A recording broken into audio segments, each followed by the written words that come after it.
I know that you work now as a psychotherapist, working with both men and women. So you must see plenty of that. Certainly, I've been on the receiving end of the therapist chair. That's why I got into this work, is that's the direction I thought I was going. I wouldn't want to get certified as a therapist today, just because I think the certifying bodies are all captured by woke. That's another conversation. But you must see a lot of this, where people are, very stunted in their own desire to take risks and within their own limitations that they impose on themselves. Absolutely. The degree to which you are willing to face your fears will determine your ceiling in life. Mm-hmm. The degree to which you're willing to face down your wounds will also determine your ceiling in life. I mean, whatever pain you're not really working through, you're just going to transmit to Yeah. those around you. And then you're going to think it's their fault. Yep. It's almost like, metaphorically, bro, we're all like this. We don't see our own stuff, man. They're called blind spots. Mm-hmm. And it's like if you could visualize having 10,000 porcupine spikes on your body, and you're spiking other people and they're having responses to you, and you think they're just having weird responses. You don't understand you have spikes. You have rough edges or whatever. And and so yeah, that's oftentimes what does drive people into therapy is, hey man, this hasn't been working for me. Like, I've been hitting these walls, or I'm in this trench here. I need some assistance. And I think one of the things I try to do different in my county, most of the people, I gotta be careful how I say this for therapists who are listening, but a lot of therapists are taught to just be good listeners and be empathetic, which is good and true. We should listen and be empathetic. But they don't know how to strategically confront and to guide, and Amen. how to challenge, even to risk someone not coming back. Mm-hmm. If you don't need the money, and if you don't give a two rips about your reputation, you can be a good therapist. Yep. Yes. Yeah. If I don't need your money, then I can actually speak the truth to you, right? And I don't look at my clients as a revenue source. I look at God. God is my provider, and He's going to provide for me in a million different ways. And so I could speak the truth to you. And if I see a spike, we need to talk about it, Yes. right? And I don't know about you, man, but I think we've all had experiences in life where we were talking ourselves into a hole. We're just digging the trench deeper and deeper. We were tired. Our emotions were inflamed. And we're not thinking rationally. We're just digging ourselves into a deeper pit. And you need someone to chime in and redirect you, right? And I mean, we've all had that experience. And so that's I probably lean more into, hey, coaching, guiding, healthy confrontation. Let's deal with this awkward thing that seems to be tripping you up.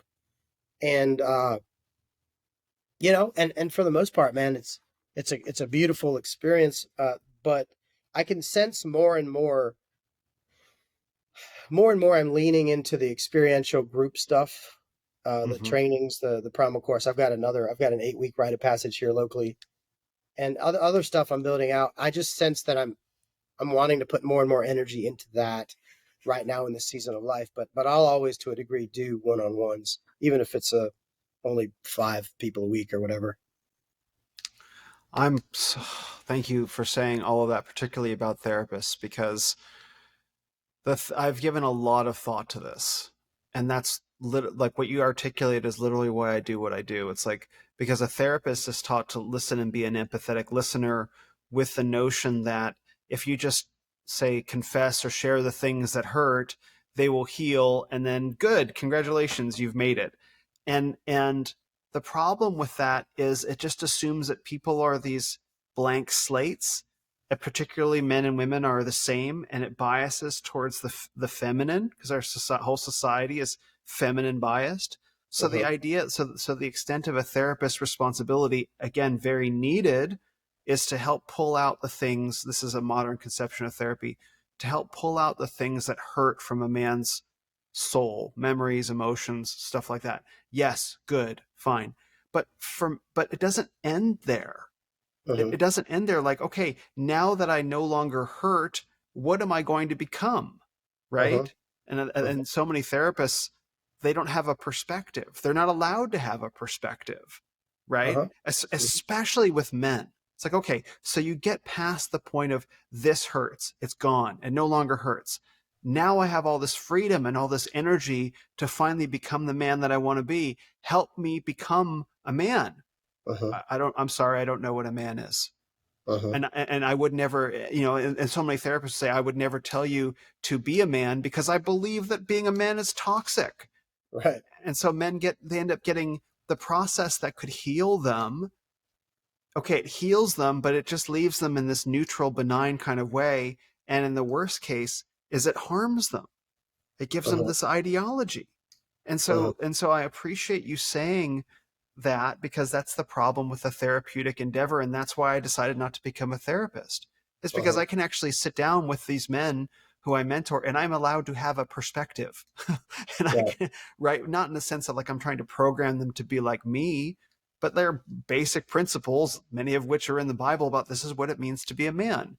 And you don't have to listen to me, they're in here. Let's guide you to what you already want to be. And I don't have to pretend some neutral or live neutral, because many male therapists are quite effeminate themselves. 100%. You know, I'll speak on about me personally. I don't know about you, but I've discovered over the years, personally, I can only access parts of me when I engage physically, and then stuff comes up for me. Mm. So I've discovered over the last, I couldn't articulate this even 20 years ago, but I've kind of always been like this. I need to be engaged physically before I can almost tap into vulnerability. So that's not to be confusing. That's kind of one of the things I built out with the primal courses. There is Mm. physical, there's a physical component to break down the body, and then guys have bonded through a challenge. And now that they've bonded through a challenge and their bodies have exerted a certain level of energy, they're now way more inclined. They've rubbed shoulders with each other. They've overcome obstacles. Now that the defenses seem to really come down with greater ease, rather than trying to um, get to them uh, through a targeted conversation per se, which does happen. But I've found for me, I have to go that route, and I think a lot of other guys do. Not every guy has to go that route, but I've found that helpful for me. So maybe some of you guys listening, like if you want to tap into different parts of who you are, you need to start to engage the physical. And man, that could look like a million different things. Ice baths, running, trail running, cycling, boxing, mountain climbing, whatever, man, swimming, whatever you got to do. That is how those moments, man, when I train like that and then I hang out with my friends, those moments where I train like that and then I have strategic conversations, that's for me, it seems to work wonders. So, whatever that's worth for your guys listening, try that out. Yeah, I 100% agree. Like not every man is verbally actuated like I am. I can talk anything out. Prayer, prayer, fasting, and talking. I can get almost anything out. Not everything, because I've had some very powerful physical experiences. Like to the extent that a man can embody this, there is something to being really confronted with real danger. I tell the story of when I was sailing in the South Pacific, when caught in a storm 3 days out at sea. Like that's real danger. Right Yeah. now, yeah, I don't recommend going for that, but you learn a lot about yourself in that moment, right? Yeah. But I can talk my way through things, which was why therapy was really great for me. But I recognize that not all men are as verbal. For those men, they need to get into the ring. Like there's that scene in Fight Club, right, where one of the early fights the men are doing, where they're just bashing on each other, and then the fight ends, and then they're hugging and they're crying. You know, like there's some, right? There's something to that. There's something to Yeah. like we access things within ourselves that we couldn't get to verbally, and some men need that. Or art, creativity, music, all these different ways that we can get into our inner realities. Yeah. My way might not be another man's way, and that's Yeah. the cool thing. is that once a man discovers there's more ways to get to your inner reality than just therapy, Yeah. if it's held in the right way, Hmm. right? Because you can a couple guys can go climb a mountain and it's just for the sake of climbing a mountain, right? But Hmm. if you hold it in a ritualized way, like the point of this is to be physically challenged so that you encounter your inner stuff. Totally different experience. Same guys, same mountain, different intention, different result. Yes, that's beautifully put, man. It made me think about, like, okay, so you and I, different backgrounds, we even talk differently, right? Yeah. Um, we connect on a lot of things, but we probably view the world differently in certain respects, and that's beautiful. Hmm. And in fact, if the Renaissance of men, I think you're even hosting a retreat, the way you do things is beautiful. And I think what happens with a lot of men, and even men in the, probably even in the manosphere, I'm just learning this language, by the way, Yeah. but guys are often guilty of, they see the way another guy is doing it and they think it's wrong, or they don't, they wouldn't do it that way, so they judge it. And the thing is, man, like you just said, there are guys like you who can articulate and you can tap into things with relative ease that other guys might really struggle to tap into. And they Hmm. could do that in a particular environment that other guys can't. That's not wrong. That's just different temperaments, different personality styles, different upbringings, right? Cool.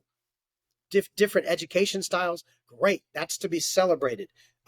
These different, I see these different pockets of the, let's call them masculine tribes popping up all over. And I know you've been in this space a long time. You're seeing that as well. And we have to be really careful about how we talk about these other tribes, because there typically there is a space for guys of that temperament in that zone. Now, not to say all the tribes are healthy, but it makes me think when, like, Jesus one time was confronted by one of his disciples, and the disciple said, Jesus, this guy over here is he's preaching and casting out spirits in this particular fashion. And Jesus said, well, is he against us? He's like, no. He's like, well, then let him be. He's doing it in his own way. Let him Great be. point. Right. And I don't, that's not for me to judge. I don't know. Like, cool. But I think we just live in a very litigious, slanderous time.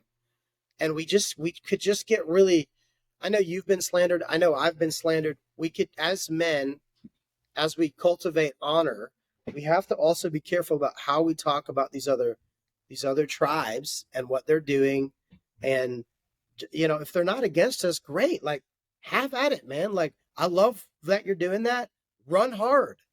Hmm. Keep swinging. Go for it. There's plenty of men on the planet that need mentorship. Just go hard. Go for it. Yes, that is entirely the point of the Renaissance of men, is the idea that all these different men are doing all these different things, trying to serve all these different men, and collectively there's this Renaissance going on. The intro to the podcast, when men listen to this,